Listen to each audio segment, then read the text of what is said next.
They say you never realize what you have until it's gone. It's the kind of thing you see on a coffee mug or a cheap inspirational poster. A cliché. But clichés only exist because they're true, don't they? My name is Eliza. I'm 32. And my life?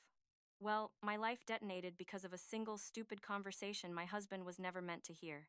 Now I'm sitting here, in this cramped apartment that always smells faintly of my neighbor's curry, surrounded by pale pink past due notices. I keep wondering how everything went so wrong, so blindingly fast. But it wasn't fast, was it? That's the lie I tell myself. It was a slow burn, a death by 1,000 paper cuts, and I was the one holding the blade. Liam and I were together for 7 years. He wasn't exactly my dream guy when we first met. There were no fireworks, no cinematic moment where the world seemed to stop. He was more like the reliable option. The safe harbor I sailed into when I was exhausted from dating artistic types, who called their unemployment a sabbatical, and musicians who thought paying rent was selling out. He was an electrician back then. Solid. Dependable. He could fix a flickering light and explain a circuit breaker without making me feel stupid. My job in medical administration paid okay, nothing spectacular. But between the two of us, we managed. We bought a neat little townhouse on Maple Creek Drive, in a neighborhood that wasn't embarrassing to have people over to. It had a small patch of grass out back that Liam was immensely proud of. Things were fine. That was the word for our life. Fine. In the beginning, his attentiveness was charming. He'd notice a loose cabinet hinge, a dripping faucet, and fix it before I even had a chance to complain. We got along. We rarely fought. My older sister, Chloe, would always sigh and tell me how lucky I was. You found a good one, Eliza. A man who shows up. I'd smile and nod. But deep down, a little voice, a venomous little whisper, always told me I could have done better. That I had settled. While my college friends were posting engagement photos with doctors and tech entrepreneurs from their trips to Tuscany, I was posting pictures of the new deck Liam had built. While they talked about gala events and angel investors, I talked about refinancing our mortgage. I felt like I was playing house, performing the role of a contented wife, while the real, more exciting version of my life was happening somewhere else, to someone else. Liam was beige. A comfortable, reliable, completely unexciting shade of beige. He was kind, he was honest, and he loved me in his quiet, steady way. A way that felt more like routine than passion. And I resented him for it. I resented his contentment, his simple pride in our simple life. Because his contentment felt like a cage for my own unfulfilled ambitions. Everything shifted last year. Liam's company was bought out, and in the restructuring, he was promoted. Not just a foreman anymore, but a regional project manager. Suddenly, he was wearing button-down shirts instead of work boots and making significantly more money. This should have been great. It's what I'd secretly wanted, right? A step up, more prestige, more money. Except, with the promotion came this new, suffocating attitude about our finances. It drove me insane. He, who had never cared much beyond paying the bills on time, was now obsessed with spreadsheets. He set up budgets. He talked, constantly, about saving for our future. Do you really need another pair of shoes, Eliza? He'd ask, his voice not angry, but measured. That was the word for him. Measured. He'd be looking at the shopping bags I'd brought home, his brow furrowed in concentration, as if my new heels were a complex equation he had to solve. We're trying to save for a down payment on a real house, remember? What he didn't seem to understand was that I worked hard for my money too. Sure, his new salary now covered the mortgage, the car payments, and most of the utilities. But I paid for all the groceries, my own car insurance, my clothes. The way I saw it, if I had money left over from my paycheck, that was my money. Mine to spend. But Liam started acting like every dollar, regardless of its source, should be funneled into our joint savings account. A black hole of responsibility. So, I started keeping a separate account. He didn't know about it. It wasn't anything shady, I told myself. It was just a place to transfer a little bit of each paycheck. 100 here, 200 there, a little nest egg so I could buy things without getting the third degree. I told myself he was being controlling, that his extra income had given him a sense of power over me. In reality, he was just being responsible. With our future. A future I was no longer sure I wanted to be a part of. That's how things were when Jenna started at the office. And that's when the cracks really started to spiderweb. Jenna was everything I wasn't. Recently divorced, carefree, and living her best life if her relentlessly cheerful Instagram was anything to go by. She had a sharp haircut and an even sharper tongue. Unlike my other friends, who praised Liam constantly, Jenna actually listened when I vented. Men like that are so typical, she said during our first happy hour, swirling the ice in her gin and tonic. They get a little power, and suddenly they think they run everything. My ex was the exact same way. Finally, someone who understood. We started grabbing lunch together daily. Our conversations became my therapy, my escape. And with each conversation, my version of Joseph transformed. He warped from the caring, hardworking man he actually was into this controlling, penny-pinching tyrant who was supposedly making my life miserable. Last night, I told her over margaritas one Friday, he asked why there was a $200 withdrawal from our joint account. Like I'm some child who needs to report every purchase. What I conveniently left out was that the $200 had gone straight into my secret account, an account that now held nearly $3,000. An account Liam knew nothing about. That's financial abuse, Jenna declared dramatically, her eyes wide. He's trying to control you through money. I nodded eagerly, loving the way she validated my complaints without question. It was so much easier than admitting the truth, that I was the one being dishonest. My life split into two distinct realities. There was the reality at home, where Liam kept trying. He'd suggest weekend trips to the coast, or movie nights on the couch. But I'd find excuses. I was too tired from work. I had a headache. Then, the next day, I'd complain to Jenna about how boring and uninspired his ideas were. When he brought up starting a family, I shut down completely. We can't afford kids, I snapped, the words sharp and cruel. It was a blatant lie. His careful financial planning had actually put us in a very good position. We've been saving, he said, confusion clouding his gentle features. Eliza, that's literally what we've been working toward. Maybe your finances, I muttered, thinking of my secret account. An account earmarked not for diapers and daycare, but for a solo trip to Europe. My escape. Work became my real life. My escape from the beige prison of my marriage. One evening, while working overtime, I found myself alone with Marcus from accounting. He was tall, single, with that confident smirk that always made me a little nervous in a good way. He wasn't my type, not really. He was too polished, too smooth. But he was the opposite of Liam, and right then, that was all that mattered. Your husband doesn't mind you burning the midnight oil? He asked, leaning against the wall of my cubicle. His voice was low, a little rough.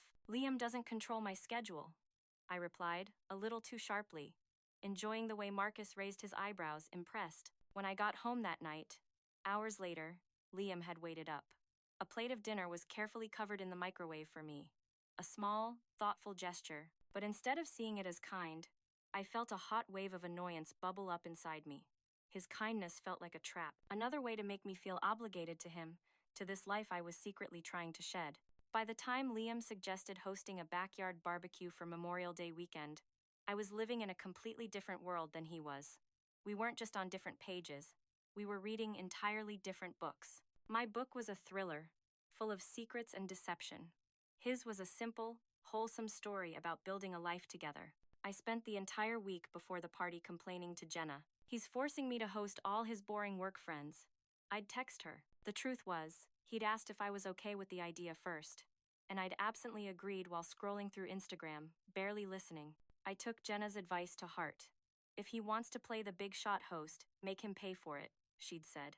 So I went to the fancy wine store downtown and picked up several bottles of expensive Cabernet, putting it all on our joint account card. When Liam raised an eyebrow at the receipt, I launched into a teary, pre-rehearsed tirade about how he wanted to have people over but didn't want to pay for proper entertaining. He backed down immediately, looking tired and confused. I felt a small, ugly flicker of victory. The party started at 3 in the afternoon. Neighbors and Liam's co-workers filtered into our backyard. I plastered on my perfect wife smile, fetching drinks and making small talk, while secretly counting down the minutes until everyone would leave. Liam was in his element. He was at the grill, flipping burgers, telling jokes, a beer in his hand. He looked happy. Every so often, he'd glance my way with hope in his eyes, as if this gathering, this simple act of hospitality, might somehow bring us closer together. The thought made me want to scream. Jenna arrived fashionably late, making an entrance in a sundress that turned heads, including Marcus's, who had come as a +1 for someone in Liam's department. 2 glasses of wine in, I was already feeling more relaxed. My laughs were a little too loud, my stories a little too animated. As the afternoon wore on, Liam came over to the little group I had formed with Jenna and Marcus. "Hey," he said quietly, just to me. "I have that early site inspection tomorrow. Maybe we should start wrapping things up around 8?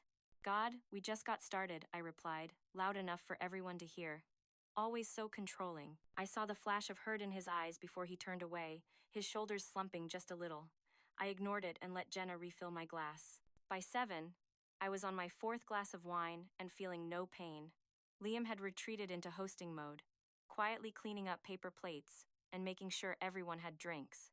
He was a shadow in the background of my own party. Jenna and I had moved to the patio furniture with Marcus and his friend, Mike. The conversation, fueled by alcohol, had turned to relationships. "My ex never understood the concept of personal space," Mike was saying, shaking his head. "Always had to know where I was, who I was with." "Oh, God! Liam's like that," I chimed in, the lie sliding off my tongue as smoothly as the wine went down. It was completely untrue. Liam was the least possessive man I knew, but the story fit my narrative. So suffocating sometimes. Marcus laughed, a low, appreciative sound. He leaned in a little closer, and I could smell his cologne, something clean and sharp, like citrus and cedar. "You seem like the independent type, the kind of woman who wouldn't put up with that for long." Something about the way he said it, the glint in his eye, made me sit up straighter. I tossed my hair back. "You have no idea." So what keeps you around?" he asked, his voice a low murmur. "The wine, the attention, the weeks and months of building this false narrative about my marriage, brick by insidious brick. It all culminated in that single, terrible moment. I didn't know Liam had come back out to the patio to collect empty glasses. I didn't know he was standing just behind the sliding glass door, which was open just a crack. Honestly, I lowered my voice conspiratorially, leaning into the little circle of my audience. I'd totally cheat if I knew I'd never get caught. Jenna giggled nervously. Marcus's eyebrows shot up in surprise. Mike looked away, suddenly finding the pattern on the patio stones fascinating. But I was on a roll now. The words spilling out, unfiltered, coated in venom I hadn't even known I possessed. "Liam's been so controlling lately. He doesn't even deserve loyalty." I took another sip of wine. "He thinks because he pays most of the bills, he gets to dictate everything. Meanwhile, I'm just biding my time, building my escape fund." I gestured dramatically with my wine glass. 7 years with Mr. Reliable. I've definitely put in my time. That's when I noticed it. Everyone's eyes, Jenna's, Marcus's, Mike's, were shifting to something behind me. Their expressions went from intrigued to horrified in a split second. I turned, expecting to see a neighbor, maybe Mrs. Gable with her judgmental looks. Instead, there was Liam. He was frozen in the doorway. A stack of used paper plates was in his hands, and the expression on his face, it was one I'd never seen before. It wasn't anger. It wasn't even hurt. It was clarity. It was the look of a man seeing something for the very first time and realizing he'd been a fool for not seeing it sooner. Our eyes met for a brief, excruciating moment, an entire universe of conversations we never had passed between us in that silence. Then, without a word, he set down the plates on a side table. He turned around, and he walked back into the house. The sliding door clicked shut behind him, so softly it was like a gunshot. I should have gone after him. Immediately. I should have explained it was the wine talking, that I was just showing off, that I didn't mean it. But some stubborn, awful part of me, the part that had been nursing these grievances for years, thought, "Good. Let him stew in it a bit. Let him see what happens when he tries to end my fun early." By the time I went inside an hour later, the party had died. Liam was nowhere to be found, but the kitchen was spotless. He'd cleaned everything. The trash was taken out, the counters wiped down. Our bedroom door was closed. I fell asleep on the couch, still in my party dress, convinced we'd talk it out in the morning. Convinced this would just become another story I'd tell Jenna about Liam being too sensitive. I had no idea I had just detonated my entire life. The next morning, I woke up with a pounding headache and the sour taste of stale wine in my mouth. I was still wearing yesterday's clothes. The house was unnervingly quiet. No coffee brewing. No shower running. I checked my phone. 10:37 a.m. Liam's truck wasn't in the driveway. I tried calling his cell, but it went straight to voicemail. A tiny flicker of annoyance, not worry, sparked in my chest. So dramatic. By evening, with still no word from him, the annoyance was slowly curdling into a knot of indignation in my stomach. I texted Jenna. Liam disappeared after the party, being dramatic as usual. She sent back a wide-eyed emoji. Maybe he's really upset about what you said? Please, I replied. It's not like I actually cheated. It was just talk. On Monday morning, I got ready for work as usual, half expecting to find him asleep in the guest room. The house remained empty, silent. The silence was starting to feel heavy.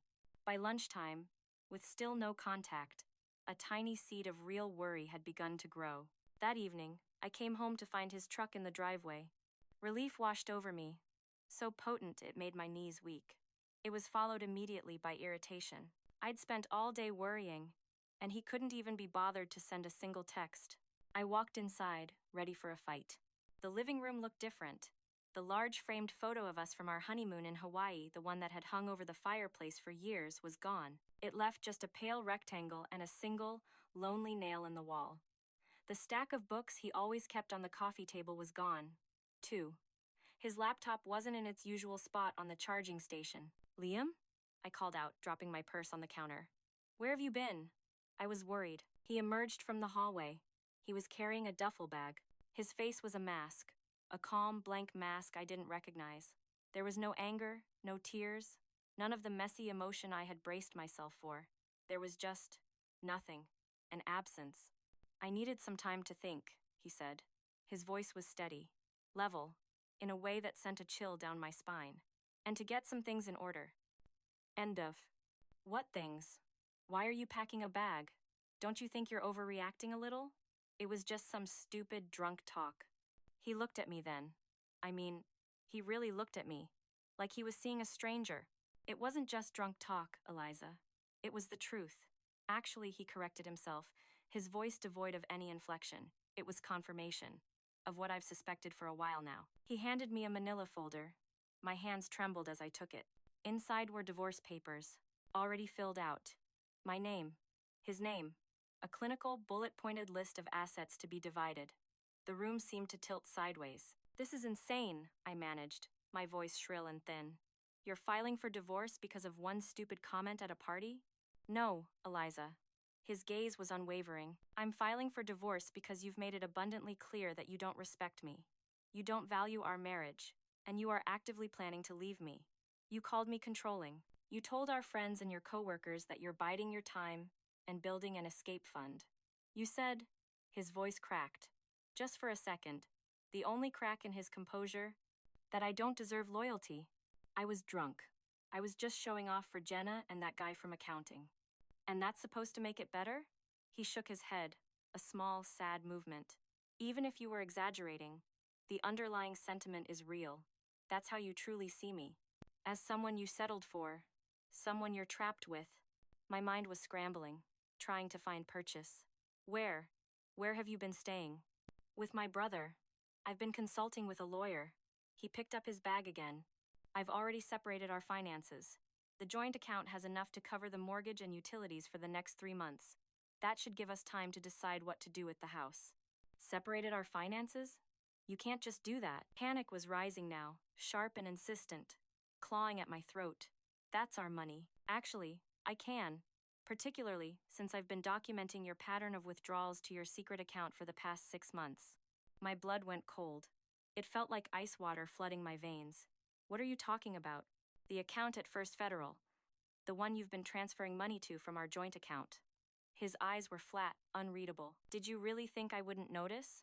I'm the controlling one who watches our finances, remember? That's my money, I said weakly. From my paycheck. We'll let the court decide that. He moved toward the door. I'll be staying at Ryan's for now. You can't just walk out. I was shouting now, the reality of the situation finally hitting me with the force of a physical blow. We need to talk about this. He paused at the door, his hand on the knob. He didn't turn around. That's the thing, Eliza, he said, his voice quiet but carrying across the room with terrible finality. We're past talking. You've been saying everything I needed to hear for months now. I just wasn't listening. Then he was gone. The door clicked shut behind him. The next few weeks were a blur of panic, denial, and desperate attempts to regain control. I called him, constantly. At first, I left angry voicemails, then tearful ones, then manipulative ones, promising to change. He responded only by text. Brief, business-like messages about logistics and finances. Even my sister, Chloe, who I had expected would take my side, seemed distant. "What exactly did you say at this party?" she asked carefully when I called her, sobbing. When I repeated it, there was a long, heavy silence on the other end of the line. "Eliza," she finally said, her voice strained. "How would you feel if Liam had said that about you?" "It's different," I insisted. "He's been so controlling lately." "By controlling, do you mean he questions your spending from the joint account? The account you're both supposed to be using to save for your future?" My delusion finally, irrevocably shattered when I received an email from his lawyer. It was a request for a meeting to discuss asset division. Attached was a detailed accounting of our finances. It included documentation of every single withdrawal I had made to my secret account, with dates, times, and amounts. There were also transcripts. Transcripts of text messages between me and Jenna. Messages where I'd complained about Liam, where I'd called him controlling, boring, where I had written in black and white the words, "I settled for him." I felt sick. How did he get those? Had Jenna shown him? It didn't matter. They were real. The meeting with the lawyers was excruciating. Liam sat across the polished mahogany table, calm and prepared. He wore a crisp blue shirt I had bought him for his birthday. I felt like I couldn't breathe. As his attorney laid out his terms, I felt increasingly cornered. They weren't even unfair. That was the worst part. The house would be sold, the proceeds split, retirement accounts divided, personal properties separated. But what stung, what felt like acid being poured on an open wound, was the cool, surgical efficiency with which Liam had approached dismantling our life together. "We request that Miss Mitchell provide an accounting of the funds transferred to her private account, as these were drawn from joint marital assets," his lawyer stated, his voice smooth and detached.